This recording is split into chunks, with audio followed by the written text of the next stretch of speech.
በጥቅምና በኃይል መለካካት መካከል የሆርሙዝ ወሽመጥ እገታና የመካከለኛው ምስራቅ አዲስ የዲፕሎማሲ አቅጣጫ ዛሬም ከፖለቲካ መድረኩ ላይ አልወረደም። አሜሪካ በመጨረሻም ኢራን ሆርሙዝን የምትከፍት ከሆነ በሬ ለድርድር ክፍት ነው ብላለች።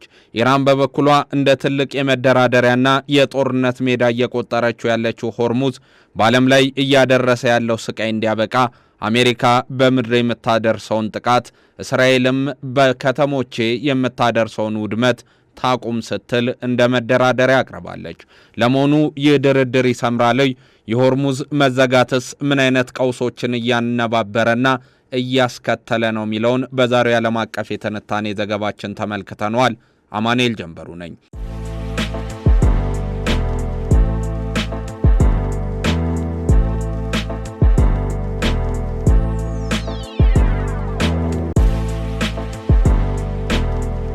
ባለፈው አንድ ወር በመካከለኛው ምስራቅ የተቀሰቀሰው ጦርነት አድማሱን አስፍቶ የቀጠናውን አገራት ብቻ ሳይሆን መላውን ዓለም በስጋት ውስጥ ጥሏል። እስራኤልና አሜሪካ በኢራን ወታደራዊና ስልታዊ ተቋማት ላይ የከፈቱት ጥቃት ከፍተኛ ውድመት ቢያስከትልም ቴህራን የዓለም ኢኮኖሚ የደም ስር በሆነው የሆርሙዝ ወሽመጥ ላይ የወሰደችው እርምጃ ግን የኃይል ሚዛኑን ወደ አዲስ አቅጣጫ ቀይሮታል። ሬውተርስ በዘገባው በአሁኑ ወቅት በአሜሪካና በኢራን መካከል የሚታየው የመረጃ ፍሰት የተደበላለቀና እርስ በርሱ የሚቃረን እንደሆነም አንስቷል። ይህንን ያነሳው ዘገባው ያለ ምክንያት አይደለም። ከሰሞነኛው የድርድር ሁኔታ ጋርም አያይዞ ነው። ፕሬዚዳንት ዶናልድ ትራምፕ ጦርነቱ በጥቂት ሳምንታት ውስጥ ለማቆም ቃል መግባታቸውን ተከትሎ ኢራን የድርድር ጥያቄ አቅርባለች የሚሉ ዘገባዎች ቢወጡም የኢራን ውጭ ጉዳይ ሚኒስቴር ቃል አቀባይ ግን ይህ ዘገባ ሐሰትና መሰረተ ቢስ ነው ሲሉ አጣጥለውታል። ከዚህ የቃላት ጦርነት በስተጀርባ ግን የዓለም የነዳጅ ገበያን ያናጋው የሆርሙዝ ወሽመጥ ጉዳይ እንደ ትልቅ የድርድር ካርታ እየቀረበ ይገኛል። የታሪክ ምሁራን እንደሚጠቁሙት በአሜሪካና በኢራን መካከል ያለው ግጭት ከ1979 የኢራን አብዮት ጀምሮ የቆየ ቢሆንም የአሁኑ ግንባር ግን ለየት የሚያደርገው ቀጥተኛ ወታደራዊ ፍጥጫው ወደ ስልታዊ የኢኮኖሚ ማነቆነት መቀየሩ ነው ይላሉ። የሆርሙዝ ወሽመጥ በየቀኑ ከ20 ሚሊዮን በርሜል በላይ ነዳጅ የሚተላለፍበት ቁልፍ መስመር ነው። ኢራን ይህንን መስመር መዝጋቷ በአውሮፓ በኤስያና በአሜሪካ ብሎም በአፍሪካ ገበያዎች ላይ የነዳጅ እጥረትና የዋጋ ንረትን አስከትሏል። የአልጀዚራ የኢኮኖሚ ተንታኝ የሆኑት መሐመድ አልቃሲም እንደሚሉት ኢራን የባህር መተላለፊያውን መዝጋቷ የመጨረሻው የመከላከያ ጋሻዋ ተደርጎ ሊወሰድ ይችላል። እስራኤል በኢራን የኒኩለርና የሚሳኤል ጣቢያዎች ላይ የምታደርሰው ጥቃት ቴህራንን እንድትዳከም ቢያደርጋትም የባህር መንገዱን መዝጋት ግን ዋሽንግተንና አጋሮቿን ወደ ድርድር ጠረጴዛ ለመሳብ የተሰላ እርምጃ እንደሆነም ያስረዳሉ። በአሁኑ ወቅት የአሜሪካ ምክትል ፕሬዚዳንት የሆኑት ጄዲ ቫንስ በአሸማጊያዎች በኩል ከኢራን ጋር ሚስጥራዊ ንግግር እያደረጉ መሆናቸውን ሬውተርስ መዘገቡ ጉዳዩን ይበልጥ ትኩረት እንዲሰጠውም አድርጎታል። እንደ ዘገባው ከሆነ አሜሪካ ኢራን የሆርሙዝ ወሽመጥን ያለምንም ቅድመ ሁኔታ የምትከፍት ከሆነ ተኩስ ለማቆም ዝግጁ መሆኗን ገልጻለች። ሆኖም ኢራን ይህንን ጥያቄ ለመቀበል የራሷን ቅድመ ሁኔታዎች እያዘጋጀች መሆኑ ይነገራል። የለንደኑ ቻንተም ሃውስ የመካከለኛው ምስራቅ ፕሮግራም ከፍተኛ የፖለቲካ ተመራማሪ የሆኑት ዶክተር ሳኒም ቫኪል እንደሚሉት የኢራን መሪዎች በትራምፕ አስተዳደር ላይ ያላቸው እምነት ዝቅተኛ በመሆኑ ማንኛውንም የድርድር ጥያቄ በአደባባይ ከመቀበል ይልቅ በሚስጥር የሚደረጉ ንግግሮችን ይመርጣሉ። ኢራን የድርድር ጥያቄ አላቀረብኩም ማለቷ ለውስጥ ፖለቲካዊ ፍጆቷና ለደጋፊዎቿ ጥንካሬ ለማሳየት የታለመ እንጂ በስተጀርባ ግን የኢኮኖሚ ማዕቀቡ እንዲላላላት ከፍተኛ ፍላጎት እንዳላት ዶክተር ቫኪል ይተነትናሉ።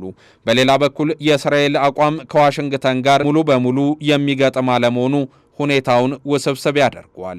ጠቅላይ ሚኒስትር ቤንያሚን ኔታንያሁ የኢራንን ወታደራዊ አቅም ሙሉ በሙሉ የማዳከም ስትራቴጂ ሲከተሉ፣ ዶናልድ ትራምፕ ግን የዓለም ኢኮኖሚን ለማረጋጋት ሲሉ ፈጣን ስምምነት ላይ መድረስን ይፈልጋሉ።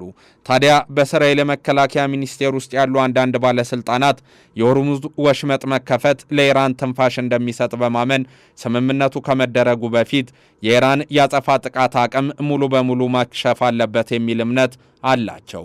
ይህ የሐሳብ ልዩነት በአሜሪካና በእስራኤል መካከል ያለውን የተቀናጀ እርምጃ ለፈተና ሊዳርገው እንደሚችልም ይገመታል እየተባለ ነው። የኢራን ያጸፋ ጥቃት በቀጠናው ሀገራት ላይ የፈጠረው ስጋትም ቀላል የሚባል አይደለም። ሳውዲ አረቢያ፣ የተባበሩት አረብ ኤሚሬቶችና ካታር የነዳጅ ምርቶቻቸውን ወደ ውጭ መላክ ባለመቻላቸው ከፍተኛ ኪሳራ እየደረሰባቸውም ይገኛል። እነዚህ ሀገራት ጦርነቱ ቆሞ የባህር መንገዱን እንዲከፈት በአሜሪካ ላይ ጫናም እያደረጉ ነው።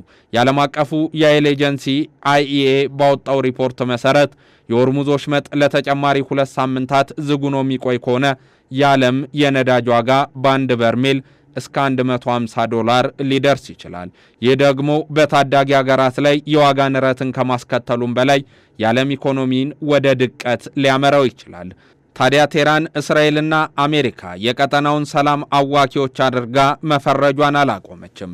ያጸፋ ጥቃቶችን ተመጣጣኝና ራሳችንን ለመከላከል የታለመ ነው የሚለው የኢራን መንግስት አቋም በአገሪቱ ውስጥ ያለውን ብሔራዊ ስሜት ለመቀስቀስ እየረዳውም ይገኛል። በአንጻሩ አሜሪካና እስራኤል ኢራንን የሽብርተኝነት ዋና ምንጭና የባህር ትራንስፖርት በማስተጓጎል ዓለምን የምታስፈራራ ሀገር አድርገው እያቀረቧት ይገኛሉ። እነዚህ ሁለት ተቃራኒ ትርክቶች በመካከላቸው ያለውን የዲፕሎማሲ ክፍተት ይበልጥ እያሰፋውም ይገኛል። የመከላከያ ጥናቶች ተቋም ባልደረባ የሆኑት ጀስቲን ብሮንከን እንደሚሉት ጦርነቱ የሚቆምበት መንገድ በሁለት አቅጣጫዎች ሊታይ ይችላል። የመጀመሪያው ኢራን በደረሰባት ከባድ ውድመትና በኢኮኖሚ ጫና ምክንያት የአሜሪካንን ቅድመ ሁኔታ ተቀብላ የሆርሙዝን ወሽመጥ መክፈት ትችላለች የሚለው ነው።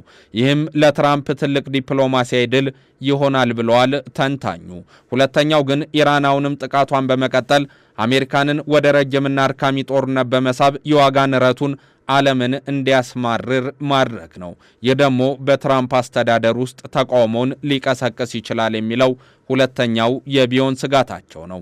የመካከለኛው ምስራቅ ግጭት ዛሬም ግን በውጥረት ውስጥ ባለበት በዚህ ወቅት የመፍትሄው ቁልፍ ያለው በወታደራዊ ጥንካሬዎች ላይ ብቻ ሳይሆን በኢኮኖሚ ጥቅሞች ላይም ማጠንጠን እንደሆነ እያሳየ ነው።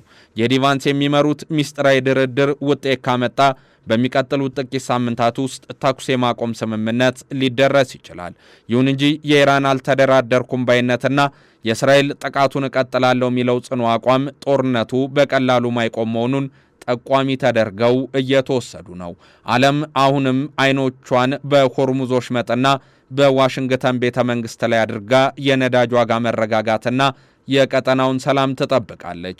የጦርነቱ ቀስቃሽ ተብለው የሚወቀሱት አሜሪካና እስራኤል ዓለም አቀፍ ጫናው ሲበረታባቸው ወደ ቅናሽ ድርድር ሊመጡ እንደሚችሉ ቢገመትም የኢራን ቀጣይ እርምጃ ግን አሁንም ያልተገመተ እንቆቅልሽ ሆኖ ቀጥሏል። ይህንን ዓለም አቀፍ የትንታኔ ዘገባ ስናዘጋጅ ቢቢሲን፣ ሬውተርስን፣ አልጀዚራንና ቻንተም ሃውስን በዋቢነት ተጠቅመናል።